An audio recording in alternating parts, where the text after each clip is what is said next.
WWE 12 is truly the black sheep of the mainline WWE games to me. While there's plenty of things to commend in this game like universe mode improvements, creation suite additions, and a kick-ass 3-tier story mode, this game also has the biggest roster of geeks and total dorks ever. It's very indicative of 2011 WWE. Shawn Michaels himself was DLC for fuck's sake.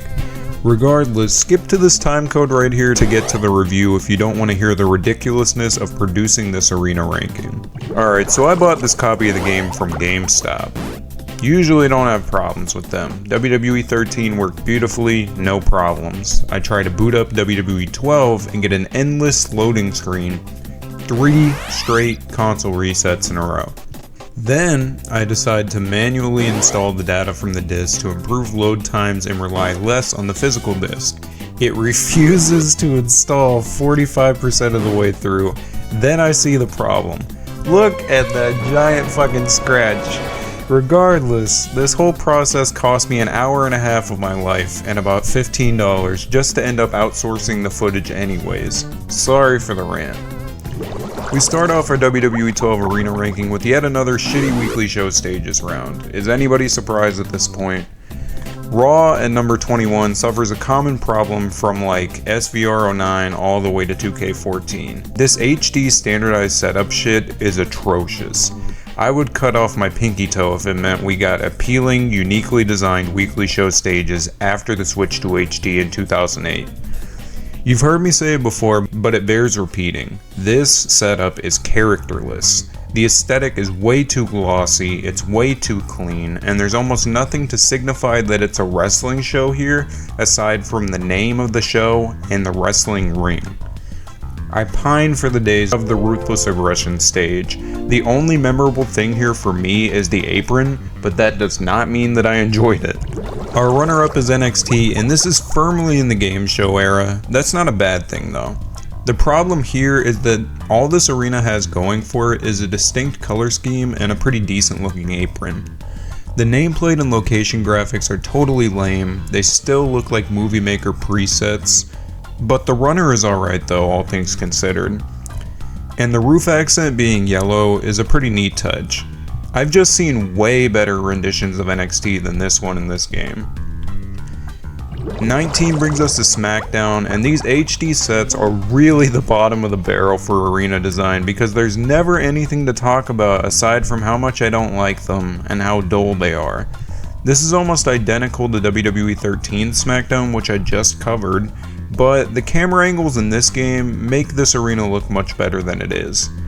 This is still the same apron, nameplate, and graphics package we've seen in the past couple videos. This arena overall is just super lame. I wish I could say that I didn't claim this arena as from my generation. At least Randy Orton looked pretty dope here though, that Predator technology went crazy. To cap off our shitty weekly show stages around at number 18, we've got Superstars, and this is the time where I need to reassure y'all this is solely based on visuals and not the on-screen product that occurred in this arena. It's unfortunately still the same HD setup crap that you remember from like every other Superstars arena that we've covered, but this is better than the other 3 weekly shows because the graphics and motifs here are different and slightly less homogeneous to what you'd see in a usual playthrough of these games. The apron is far and away the best part of this arena though. I don't know, they always just made Superstars look kinda good in these games. We're on to all unique venues from this point on with Fatal 4-Way at number 17. And before I start, this is conceptually one of the dumbest fucking pay-per-views ever. This is not a match you build a show around. This arena doesn't look as dumb as the premise is though. I love the big ass 4 on the stage, it looks ridiculous. The graphics package is pretty alright as well, and the nameplate is kinda generic, while the ring apron is one of the highlights of the overall package here. This isn't too bad in its totality, but it's nothing special at all. Before I continue, I will note that almost all of the arenas are locked in exhibition in this game. What the fuck, man? The accelerator is lost to time. You can't buy it anymore. They knew that they fucked up here because they never pulled this locked arena shit ever again in the mainline WWE games. Moving on to WCW territory now with number 16, Clash of the Champions. Ideally, this is a pretty sweet arena to add to a game that has a lot of similar looking glossy WWE style venues. The problem here is that they kinda half-assed modernized the Clash setup. This is bare bones as fuck. The entryway light is cool, but dear lord, that nameplate sucks. The gray apron with the yellow buckles and canvas logo do a lot of heavy lifting for bringing the WCW feel here though. My problem here is that they simplified the ringside area really well, but they left the stage looking oddly modern, yet super boring at the same time. Like, what's the point? We're back to basics with the Royal Rumble at 15, and this is not one of my favorite designs, but there's objectively some cool stuff going on here. The stage design with the huge ass columns and the minitrons under them is fine, it's just super derivative at this point for this show. I feel like all of the Rumble setups in the early to mid 2010s era look exactly the same. The nameplate and graphics package are also kinda ugly here if I'm being honest. The Wrestlemania sign is pretty gorgeous though, and that physical logo on the Minitron is always appreciated. The apron is pretty underrated for this arena. It's truly one of the better aprons in this game, but as a whole, this arena is not anything I'll look forward to seeing again anytime soon. Continuing with gimmick pay-per-views, we've got Hell in a Cell, and once again, the actual cell piece on the stage here just pulls everything together. It's a great detail. I never liked the concept of this absolute career-ending match being an annual obligation of an event, but all things considered, this arena is fine. The ring apron is gorgeous, the nameplate is whatever, you know, it's exactly what you'd expect, while the location graphic totally blows, it looks really bad. The electronic runner is pretty sweet though, and while the header is really nice, it's so hard to see from most angles because the scale of this stage is so tall. I will note as well, this game put a heavy emphasis on those color changing tiles on the sides of the stage floor and the Titantron. They look pretty nice. 13 brings us to another WCW stable in Starcade. And if I had played this game enough as a kid to unlock this arena, this would have blew my mind. The entryway here is really great. It's like a take on the 97 or 98 Starcades, and the Sidetrons are pretty alright, and that graphics package is pretty laxed. The nameplate is nice for what it is, and we're still rocking the yellow turnbuckles and kick-ass canvas decal in the ring. Honestly, this isn't a bad interpretation of a WWE branded Starcade in a modern setting. Over the Limit is up next at number 12, and this is a dull concept of a pay-per-view, but the visuals here aren't too bad at all.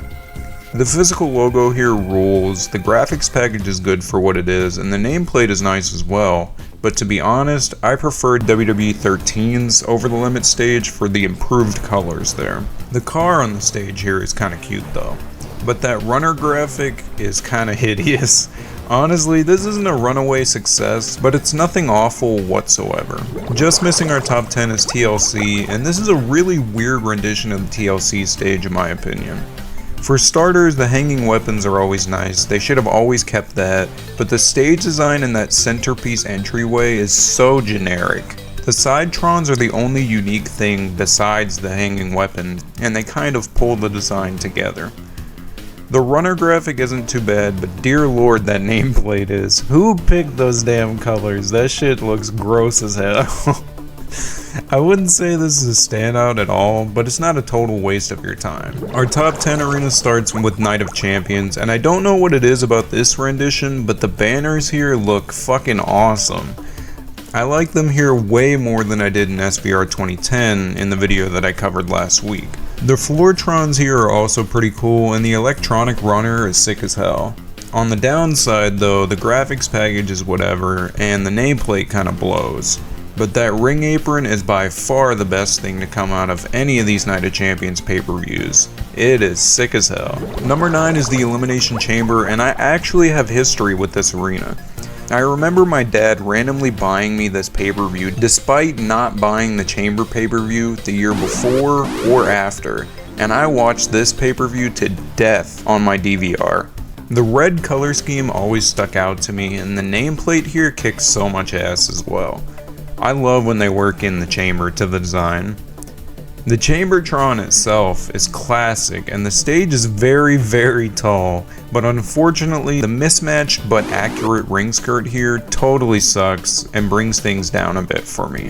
Again, I must reiterate, I'm sorry for the quality of the footage here. This was a chore to put together. Up next with Survivor Series, we go from one mismatched apron to another. This totally looks stupid. But the yellow color scheme here kind of brings me back to 03 Survivor Series, and I like it a lot. The nameplate is pretty appealing, but those recycled physical letters on the stage are not. I've always disliked them. The graphics package isn't bad at all though, and the side column Titantron here is actually pretty sweet. The runner graphic here is super plain though, they totally phoned that in there. And I completely forgot about Air Boom and their shitty ass theme song in this game too. Number 7 brings us SummerSlam, and this is no surprise if you've kept up with this series. I really dislike the design of this era of SummerSlam. The side column with the steel star and the orbit around the Titantron are admittedly pretty awesome though. What I don't get is the star is colored for the prior year's aesthetic, orange and yellow, while everything else in this arena is colored red. It's accurate, but it's super ugly. The physical logo is nice as well, despite how ugly I think it is, and the mismatched colors on the nameplate and location graphics here are really making me question why they half-assed this color scheme so bad. Just pick one and stick with it, or make all new graphics.